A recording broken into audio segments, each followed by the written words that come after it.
The Boston Celtics are living something that rarely happens in a franchise of this size.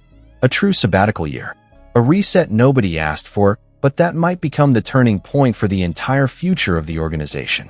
6 months ago, Jayson Tatum suffered a devastating Achilles tendon rupture and Boston was eliminated from the playoffs. Then everything collapsed. Jrue Holiday gone, Al Horford gone, Luke Kornet gone, and Kristaps Porzingis gone.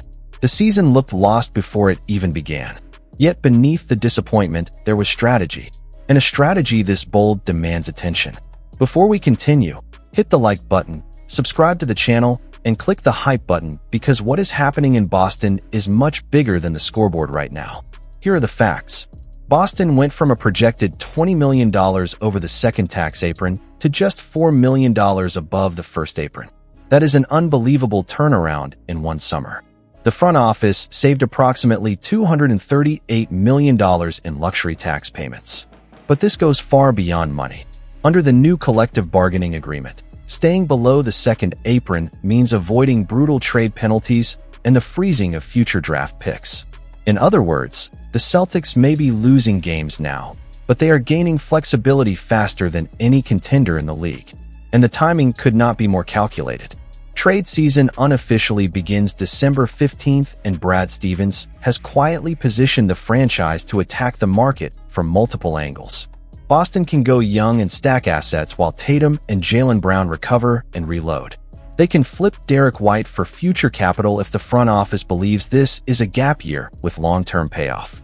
Or they can shock the league and go all in by using their trade exceptions and the Simons contract to bring in established talent that stays for multiple seasons while still avoiding the second apron. There is also a middle path that feels realistic.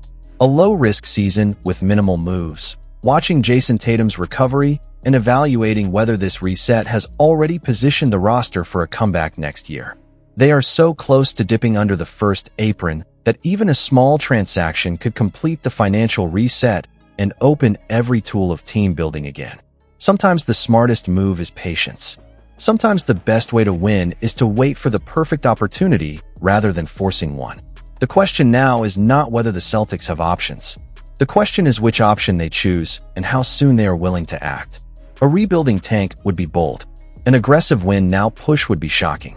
A wait and strike later approach would be calculated. All three could transform the future of the franchise. This gap year does not represent surrender. It represents positioning. It represents choice. And it represents risk. So the suspense becomes impossible to ignore. With the table set and the clock ticking, will this sabbatical year become the foundation of a new Boston dynasty or the start of a long era of uncertainty?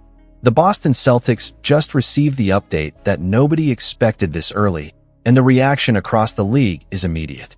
Jayson Tatum, once declared out for the entire season after tearing his Achilles tendon at the end of last postseason, is suddenly pushing the boundaries of his own recovery.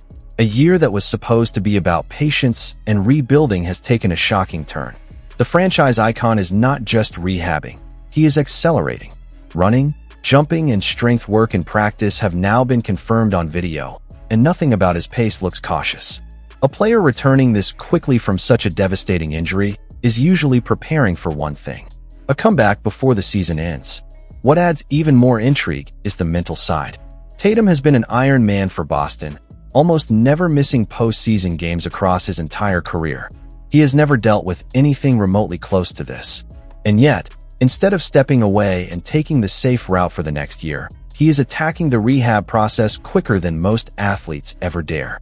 At Media Day, he insisted there was no pressure to return before he is 100% healthy. No pressure from Brad Stevens, Joe Mazzulla, or the Celtics organization. But actions can reveal what words do not. A player who does not intend to return this year does not train this aggressively only 5 months after a torn Achilles tendon. And here is where the real conflict begins. Boston sits at 6 victories and 7 losses with a thin roster after losing Jrue Holiday and Kristaps Porzingis for salary cap reasons. In a weakened Eastern Conference, adding Tatum could instantly change the entire playoff landscape. Tatum and Jaylen Brown alone could put pressure on the top contenders. The fan base feels the temptation. The coaching staff sees the possibilities. The competitors see the danger. Yet logic says caution must win. If the Celtics truly view this as a gap season designed to strike next year, forcing Tatum back too soon could risk everything. A rushed return to chase short-term success might actually compromise a championship window that could last for years. Boston has the foundation to contend for a long time if health is protected. Letting the season run out with no further injuries might be the strongest strategic move. And now the suspense becomes impossible to avoid. Tatum is progressing fast. The Celtics need him. The roster limitations make his presence transformative. His competitive drive is undeniable. But is the organization prepared to risk the long-term future for a chance at a shocking return this season? The basketball world is watching Boston closely because something huge may be developing behind the scenes. The Celtics are being linked once again to a superstar who could change the entire balance of power in the Eastern Conference. Anthony Davis. The possibility sounded unrealistic a few weeks ago, yet today insiders are openly discussing the scenario. What was once only a rumor is starting to sound like a real negotiation opportunity. The shock value of this story is not about fantasy. It is about timing, desperation, and strategy. Former Celtic Jeff Teague brought fuel to the fire on the Club 520 podcast when he talked about the idea of pairing Jaylen Brown, Jayson Tatum, and Anthony Davis in the same lineup. He even went as far as naming pieces like Derrick White, Anthony Simons, and Peyton Pritchard as the core of a possible trade package. And the situation around Dallas only intensifies the speculation. After the firing of Nico Harrison and a roster on the verge of implosion, the Mavericks may be heading toward a reset. If that happens, high-level veterans like Davis become available. And that is when the Celtics must decide what they are willing to sacrifice for a title run. The concept of Anthony Davis in Boston is powerful. The Celtics have struggled with size and rebounding all season. Losing Kristaps Porzingis and Drew Holiday for salary cap reasons exposed clear weaknesses in rim protection and interior presence. Davis would solve those issues instantly. He can dominate the glass, protect the rim, play alongside Jayson Tatum when he returns from injury. He can also take over the center position if Boston chooses to go small. It is the exact type of move that turns a team from dangerous into unstoppable. But there is a reason this is not a simple decision. Davis has earned the reputation of one of the most injury-prone players in the entire NBA. He played only 14 games since the trade deadline last season and is already dealing with a new calf issue. And the financial reality is harsh. His contract is worth $54 million per season. With Boston aiming to get under the first apron tax, adding another supermax deal goes against the current front office strategy. Without including Jayson Tatum in a direct swap, a 3 or even 4-team trade structure would be required to match salaries. This is the turning point of the debate. The reward is massive. The risk is massive. You could win the conference for the next 3 years or bury the franchise with long-term cap damage. The fans want action. The team needs size urgently. The trade market is unpredictable, and every report suggests Anthony Davis could be moved before the end of the season. So here is the real question that Boston cannot escape.